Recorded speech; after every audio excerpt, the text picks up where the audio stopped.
Dans le nouvel amphithéâtre de 750 places qui a refusé du monde, étaient rassemblés tous les Gotha de l'intelligentsia malienne de la recherche clinique, des intellectuels de tous bords. Un très beau reflet de l'excellence dans la faculté de médecine et d'odontostomatologie qui, malgré d'énormes difficultés, a toujours su faire preuve dans la formation des professionnels de santé pour faire face à la problématique des maladies infectieuses émergentes, dont le syndrome d'immunodéficience acquise, SIDA. Le thème de cette année étant poussons à l'égalité. Oui, poussons à l'égalité. Poussons à l'égalité d'accès à l'information. Poussons à l'égalité d'accès aux services de prévention. Poussons à l'égalité d'accès aux services de dépistage. Poussons à l'égalité d'accès au traitement. Poussons à l'égalité dans l'atteinte des objectifs. Poussons à l'égalité au service tout court entre les pays du Nord, du Sud, de l'Est et de l'Ouest.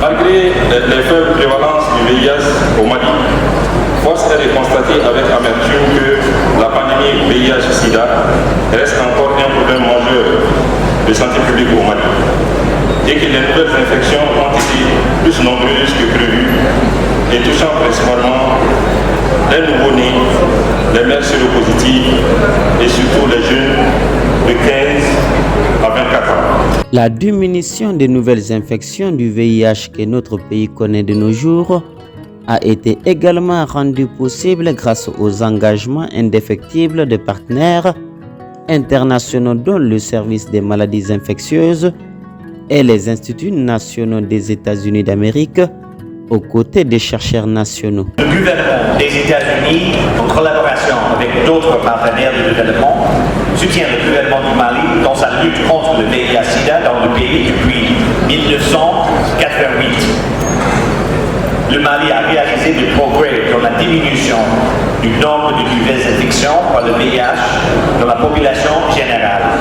Cependant, il reste encore du travail à faire pour atteindre l'objectif mondial ambitieux de mettre fin au sida en tant que menace pour la santé publique d'ici à 2030. Pour l'atteinte de l'objectif de ce combat régalien dénommé zéro infection et zéro décès lié au sida, les chercheurs du Centre universitaire de recherche clinique de l'Université des sciences, des techniques et des technologies de Bamako développent de nouvelles stratégies afin de prévenir toutes les nouvelles infections à VIH. Le Mali a été choisi comme un des 3 centres internationaux d'excellence en recherche dans le monde par les Instituts nationaux de santé des États-Unis et aussi a contribué à la création du programme de recherche et de formation sur le VIH et la tuberculose en 2004. Et le programme s'est étendu à pas mal de maladies infectieuses comme la leishmaniose, la filariose, les maladies tropicales négligées. Et finalement, en 2015, le Centre universitaire de recherche clinique a été créé et qui engorge les laboratoires CEREFO que vous connaissez tous et le centre de recherche clinique à l'hôpital du projet que vous voyez.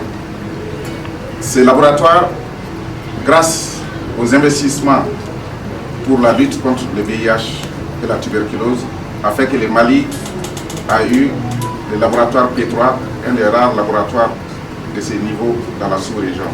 Et c'est grâce à ces investissements aussi que quand l'épidémie d'Ebola est venue, quand les autres se précipitaient pour envoyer des chercheurs aux États-Unis, on était capable de détecter les premiers cas d'Ebola en 2014 dans ces laboratoires.